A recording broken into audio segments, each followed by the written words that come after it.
전기 기능사 실기 시험 그 결전의 날을 위해 저희가 아주 유용한 자료를 하나 입수했습니다. 아, 네. 시험을 코앞에 둔 비전공자분이 쓰신 블로그 글인데요. 이게 보니까 시험 당일에 할 수 있는 그런 사소하지만 치명적인 실수들을 막아줄 체크리스트를 정말 꼼꼼하게 정리해 놓으셨더라고요. 맞아요. 그 글을 쓰신 분이 이걸 불필요한 감점을 막아주는 방패라고 표현했던데 그 표현이 참 인상 깊었어요. 아, 방패요? 네, 아주 적절한 비유죠. 정말 수백 시간 공들여서 쌓아 올린 실력이 어이없는 실수 하나 때문에 그냥 무너지는 것만큼 억울한 일은 없으니까요. 그 비유가 정말 와닿네요.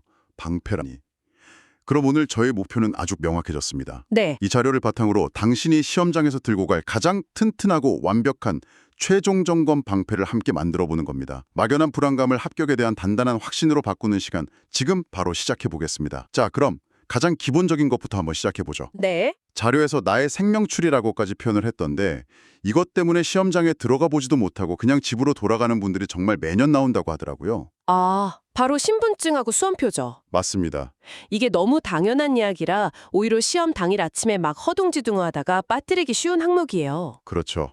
자료의 비유처럼 뭐 비행기 탈 때 탑승권이랑 여권 없으면 공항 가도 소용없잖아요. 네네. 그거랑 똑같이 이 두 가지가 없으면 시험장 문턱도 넘을 수 없습니다. 이건 뭐 선택이 아니라 시험을 치르기 위한 최소한의 자격 증명인 셈이죠. 아, 그렇군요. 전날 밤에 다른 어떤 공구를 채매기 전에 제일 먼저 가방에 넣어야 할 두 가지입니다. 신분증과 수험표. 알겠습니다.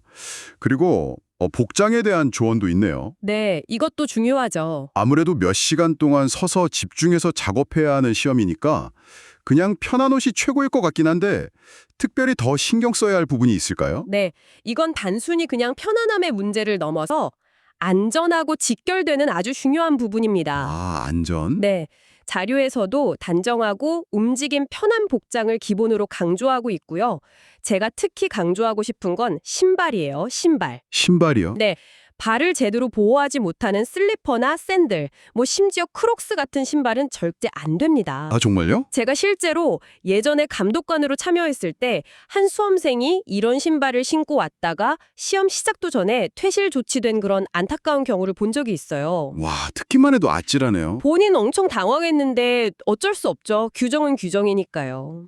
작업 중에 뭐 전선 조각이나 작은 공구가 떨어질 수도 있고요. 그렇군요. 긴 머리나 손목시계 같은 사실 사소해 보이는 부분도 지적하는 걸 보면 복장 규정이 생각보다 꽤 엄격한가 봅니다. 그럼요. 전부 작업의 효율성하고 안전 때문입니다. 긴 머리는 작업할 때 시야를 가리거나 뭐 회전하는 공구에 말려 들어갈 위험이 있으니까 반드시 묶어야 하고요. 네. 손목시계는 전선 작업할 때 감전의 위험이 있을 수 있어서 잠시 풀어두는 게 좋습니다. 이런 작은 준비 하나하나가 모여서 최상의 컨디션을 만드는 거죠. 좋습니다. 신분증, 수험표, 복장까지. 머릿속으로 시뮬레이션을 해보니까 이제 막 시험장 문을 통과한 기분이 드네요. 가방을 내려놓고 이제 제 무기들을 꺼내야 할 텐데 자료에서 공구를 전쟁터의 무기에 비유한 게 참 와닿더라고요. 맞아요. 전투 시작 전에 병사가 총기 점검하듯 저희는 어떤 것부터 확인해야 할까요? 아주 체계적인 접근이 필요한데요. 자료에서는 세 가지 핵심 점검 사항을 제시합니다. 세 가지요. 네. 첫째는 공구 목록 확인입니다. 출정 전에 병사가 자기 소총이랑 탄약 개수 확인하듯이 수험표에 나와 있는 지참 공구 목록하고 내 가방 속 공구가 정확히 일치하는지 다시 한번 대조해 봐야 합니다. 아, 하나하나 다요. 네. 특히 벨테스트에 쓰는 멀티테스터나 전선 피복 벗기는 와이어 스트리퍼 이런 건 작업 속도랑 정확성을 좌우하는 핵심 장비거든요. 네네. 근데 간혹 건전지가 닳았거나 작동이 잘 안 되는 경우가 있어요. 반드시 사전에 작동 여부를 확인해야 합니다. 듣고 보니 공구 상태가 정말 중요하겠네요. 예를 들어서 전선 커터 날이 좀 무디다고 해서 그게 정말 당락에 영향을 미칠 정도인가요? 아니면 그냥 작업이 조금 불편해지는 수준인가요? 아주 좋은 질문입니다. 그게 바로 두 번째 점검 사항인 공구 상태 점검하고 딱 연결되는 문제인데요. 아하, 무딘 전선 커터는 단순히 작업이 좀 불편해지는 수준을 넘어섭니다. 그 이상이에요? 네, 전선 피복은 잘 안 벗겨지고 구리선에 상처를 내거나 절단면이 깔끔하지 않아서 단자대 결선할 때 접촉 불량의 원인이 될 수 있어요. 그렇군요. 또 그 전선관 구부릴 때 쓰는 스프링 밴더 있잖아요. 네, 그게 미세하게 휘어져 있으면 아무리 정확하게 작업해도 원하는 각도가 안 나와서 결국 시간만 버리게 되죠. 이런 사소한 분량이 모여서 5분, 10분 낭비하게 만들고 결국 시간 부족으로 이어지는 거군요. 맞습니다. 미완성이라는 최악의 결과로 이어질 수 있습니다. 최고의 기술자는 최고의 장비에서 나온다는 말을 기억해야 합니다. 와, 그 정도일 줄은 몰랐네요. 무딘 칼로는 전쟁에서 이길 수 없다는 말이 딱 맞네요. 그렇죠. 그리고 의외로 중요하다고 강조하는 마지막 한 가지가 있던데요. 필기구요. 네, 필기구. 사실 저는 전동 드릴이나 펜치 같은 큼직한 공구들만 생각했지 펜이 이렇게 중요할 거라고는 생각 못했습니다. 많은 분들이 놓치는 부분인데 사실 실기 작업의 성패를 가르는 숨은 열쇠라고 할 수 있습니다. 숨은 열쇠요? 네, 실기 시험은 그냥 손으로만 하는 작업이 아니거든요. 복잡한 회로 도면을 정확하게 해독하고 그 계전기 접점 번호, 그러니까 핀 번호를 실수 없이 써넣는 작업이 먼저 되어야 하죠. 번호 매기는 작업. 맞습니다. 자료에서는 이 번호 매기기가 실기 작업의 절반이라고 표현할 만큼 중요하다고 강조하는데요. 이때 수십 개 번호를 헷갈리지 않게 주회로랑 보조회로를 시각적으로 구분해줄 빨간색, 파란색 펜이 필수적입니다. 이건 단순한 정리가 아니라 그 압박감 속에서 실수를 줄여주는 가장 강력한 인지 도구인 셈이죠. 이 작은 펜 두 자루가 당신의 머릿속 회로도를 명확하게 정리해 줄 겁니다. 시험장에 들어가서 공구까지 확인했습니다.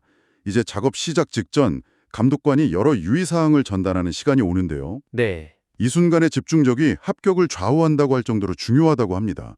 근데 약간 긴장도 풀리고 이제 곧 시작이구나 하는 생각에 흐트러지기 쉬는 타이밍이잖아요. 바로 그 점 때문에 더더욱 집중해야 합니다. 많은 수험생들이 이때부터 머릿속으로 막 작업 순서 시뮬레이션 하느라 감독관 설명을 잘 안 듣는 경우가 많아요. 맞아요. 그럴 것 같아요. 하지만 이때 나오는 정보들이야말로 시험의 전체적인 운영 계획을 세우는데 결정적인 역할을 합니다.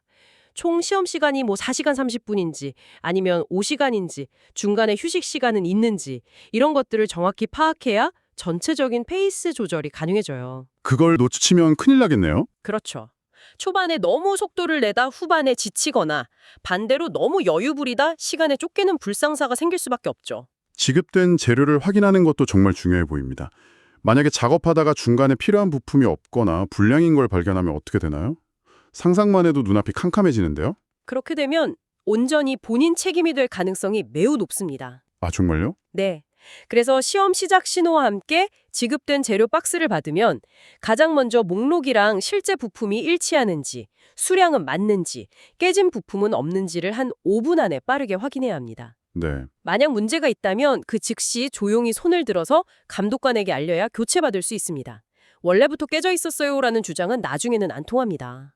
그렇군요. 시작 전 재료 확인은 나중에 생길 수 있는 모든 억울한 상황으로부터 자신을 보호하는 첫 번째 절차인 거죠. 그렇군요. 그리고 실격으로 이어질 수 있는 금지 행위에 대한 조언도 흥미로웠습니다.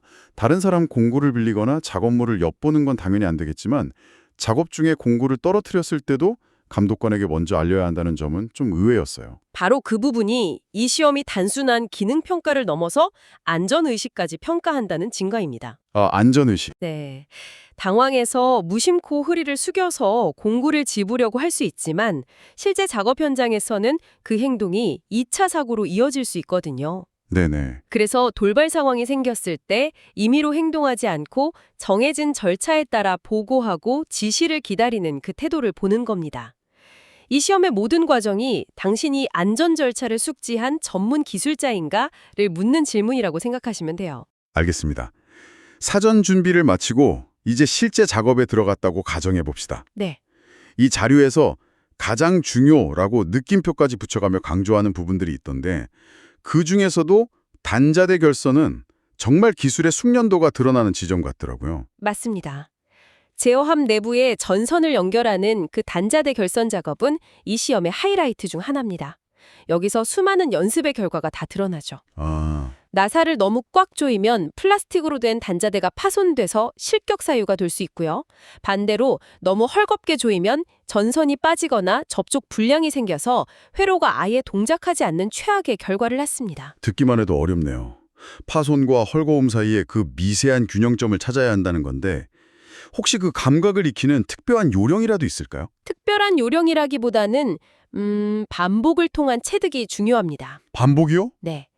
연습할 때 의식적으로 힘의 세기를 조절하면서 나사를 조여보고 조인 후에는 손으로 전선을 가볍게 당겨보면서 제대로 고정됐는지 확인하는 습관을 들여야 합니다.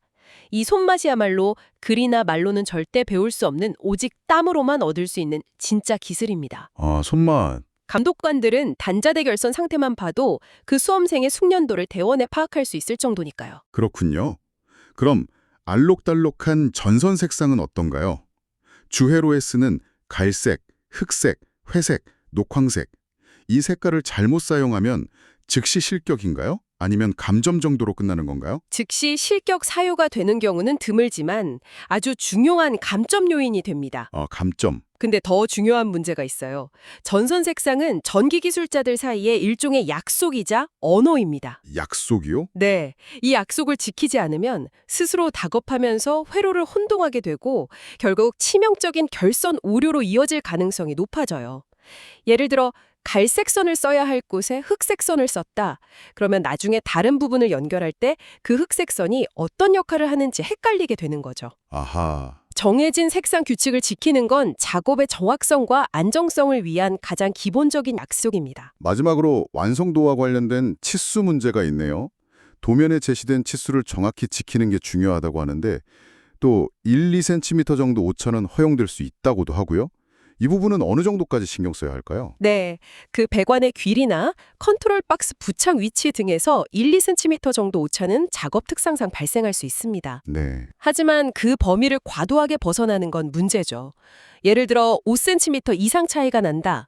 그러면 그건 실수가 아니라 수험생의 정밀도나 도면 해동 능력 자체에 문제가 있다고 판단할 수 있습니다. 아, 능력의 문제로 보는군요. 그렇죠. 이건 작품의 전체적인 완성도 점수에서 큰 감점을 초래합니다. 꼼꼼함과 정밀함 역시 전기기술자가 갖춰야 할 중요한 덕목이기 때문에 대충 이 정도면 되겠지라는 생각은 절대 금물입니다. 신분증과 수험표 같은 가장 기본적인 준비물부터 시작해서 단자대를 조이는 힘의 세기, 전선 색상 하나하나, 그리고 몇 센티미터의 오차까지 오늘 나눈 이야기들을 종합해보면 이 시험이 단순히 스위치를 눌러서 램프에 불이 들어오게 하는 능력만 보는 게 아니라는 게 확실히 느껴지네요. 바로 그겁니다. 그 점이 이 자료가 우리에게 던지는 최종적인 메시지죠. 네. 전기 기능사 실기 시험의 본질은 결과가 아니라 과정을 평가하는 데 있습니다. 즉, 전기공사의 안전성과 규격 준수라는 원칙을 얼마나 잘 이해하고 몸으로 체득했는지를 종합적으로 보는 시험이라는 겁니다. 아, 그렇군요. 단순히 불이 들어오는 걸 넘어서 그 결과물을 만들어내는 과정 전체가 실제 전기공사 현장에서처럼 안전 규정을 철저히 지키고 주어진 도면과 규격에 딱 맞는 결과물을 만들어내는 전문가로서의 역량을 보여주는 것. 맞습니다. 그것이 바로 합격으로 가는 진짜 지름길이라는 말씀이시군요. 결국 시험의 시작부터 끝까지 모든 과정이 당신이 얼마나 전문가답게 그리고 안전하게 이 작업을 수행할 수 있는가를 보여주는 뭐랄까 일종의 프레젠테이션 같다는 생각이 듭니다. 네, 맞아요. 덕분에 시험을 바라보는 관점 자체가 바뀐 것 같네요. 그렇다면 여기서 당신이 한번 깊이 생각해 볼 만한 질문을 던져보겠습니다. 네. 오늘 우리가 살펴본 이 자료는 시험 당일 실수하지 않는 법, 그러니까 방어적인 전략에 초점을 맞추고 있습니다. 그렇다면 반대로 평소 연습 과정에서 어떤 적극적인 습관을 들여야 시험 당일 실수를 줄이는 것을 넘어서 더 빠르고 완벽한 결과를 낼 수 있을까요? 아, 적극적인 습관. 네, 예를 들어서 수십 개의 공구를 단 1초라도 빨리 찾을 수 있게 하는 자신만의 공구 배치 방법이라든지 아니면 복잡한 작업을 시작하기 전 10초간 심호흡을 통해 마음을 가다듬는 루틴 같은 것들 말입니다. 당신만의 필승 전략은 무엇일지 한번 고민해 보시면 좋겠습니다.